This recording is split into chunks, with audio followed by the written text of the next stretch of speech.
Hello and welcome to BroPartisan Hacks, where we discuss politics, culture, or whatever else we feel like. Hope you enjoy this short clip from the full episode.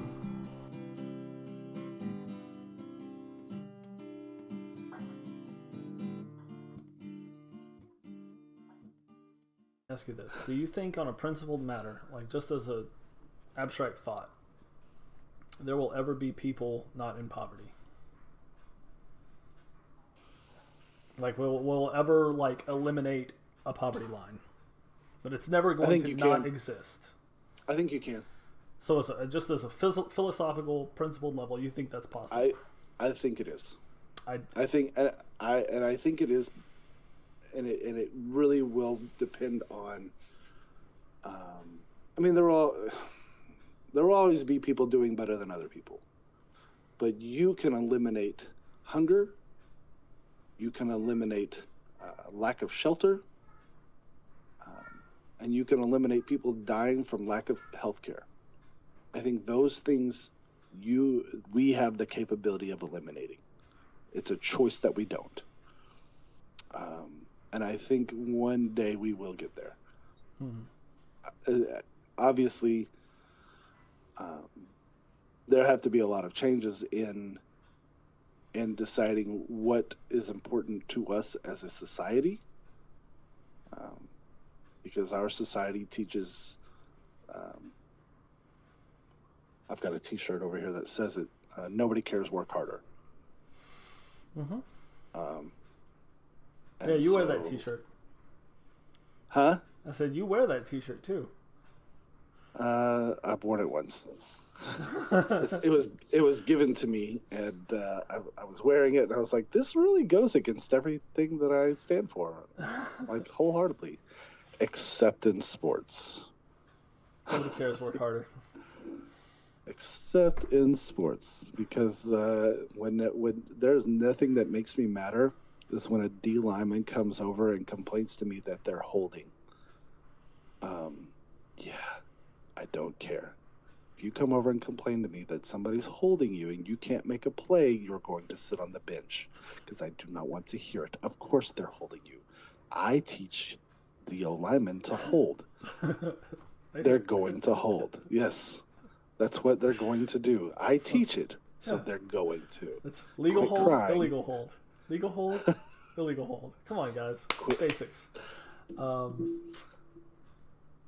So I disagree, and just from the basic principle of, I don't think you can, like humanity, just like us as a human race,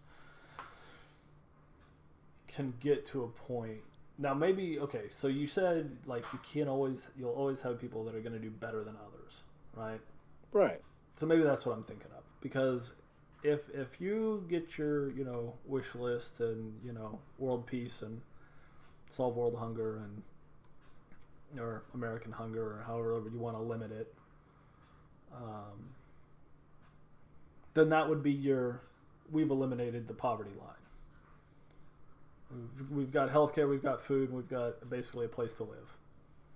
Mm-hmm. So you yourself mentioned your own slippery slope that the left was coming on strong with now from their, Biden talked about 15. Well, maybe we should ask for 25. Yep. I think raising it to 25 even within a 5-year period would crash the economy, honestly. I think 15 is reasonable. I think it's doable, and I don't think it crashes the economy. 25 would probably do damage. And because you can't just say because there are leftists that if you say, well, what about $1 million an hour, right? And they're like, and then the leftists will be the socialists will be like, yeah, $1 million, yeah, let's do that. Like, you can't, like, it's not feasible, right? Because I feel like those people don't understand a wage is a compensation for your time, right?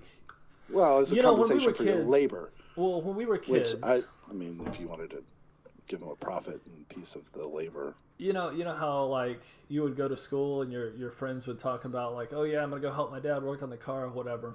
Did you ever have friends that talked about that? Mm-hmm. Yeah. I always heard that, and I was always like, "Huh, that's weird. I don't. We never work on the car together, Dad. Why are we working on the car?"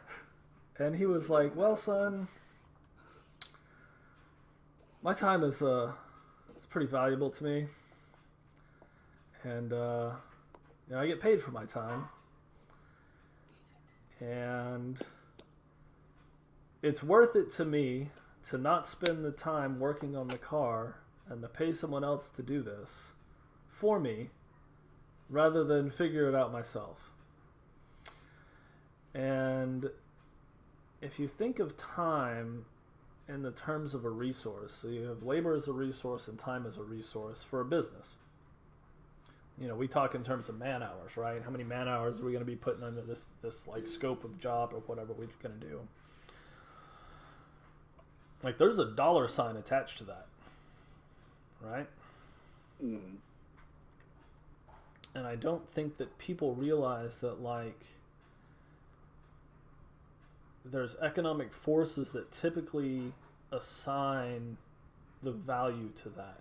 Now, maybe those forces are like what the job is, what kind of skilled labor I need, what unskilled labor I need. Those two guys are going to get paid very differently. So I'm gonna stop you there, because while yes, there is a level of what labor do I need and what the market brings, but there's also a piece of what will a laborer take? What's the least amount that I can pay them? Yeah, absolutely. To turn a profit. And so, because people are struggling, they'll take anything. Or because they're like, oh, well, this is just what it is. There's nothing better. There's no way to do better. And that is why you need a federal minimum wage. That reason right there. Because, like, what is the least amount that I can pay someone to do this job is how you think as an employer, right? Mm-hmm. That's how, if you were hiring somebody and you were starting a business and you wanted to pay somebody, but you needed something done, what's the least amount so I can continue to make however much money I'm making? And if you get that good employee, then you say, what do I have to pay you to keep you? Right? Or you can just keep hiring somebody. But I don't want to hire somebody. I want that guy. Well, then somebody else might want him, and he can go on and do other things. Somebody else will pay him. So I have to pay him more. $70 million. Would you? Or you can go and hire, if you wanted him bad enough, or you can just go hire somebody else who's going to do this menial job, and you can train them up too. Because why would I pay him $12 an hour when I can pay this guy $5 an hour? And it's the same job. Now, he might not do it as well, but it's the same job that he was doing. He's costing me 12, but he'll do it for 5. Now, I may have to go in behind him and fix him. Is that worth it to me to save $6 an hour, $7 an hour? Yes, it is. Maybe. But you can't speak for everyone. I can't, but it's pretty typical. It's pretty typical. Like you can take something as simple as, if you're talking reshelving of the stocks. Yeah. He's really, really good at it. He's very good at his job. Now I can promote him, or he's going to go find another job somewhere else, right? Mm-hmm. Who's to say?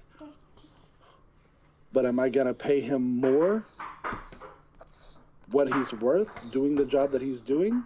Or am I going to hire somebody else to do the job for the same low pay? So you're going to hire somebody else. You got two people working the same job at your same wage, your same minimum wage. One does well, one's way better than the other. Yeah. Yes. Because you can't pay anymore. You're going to keep the cheap labor. Because it makes economic sense. Even though he's not as good, he doesn't work as hard. He doesn't always face up, So every once in a while, the manager has to walk behind him and face some things out. but I'm already paying the manager that much money. Why do I need to pay guy number one? I don't. I'll just hire another idiot teenager to do the job and keep it moving. Keep my profit margins on point.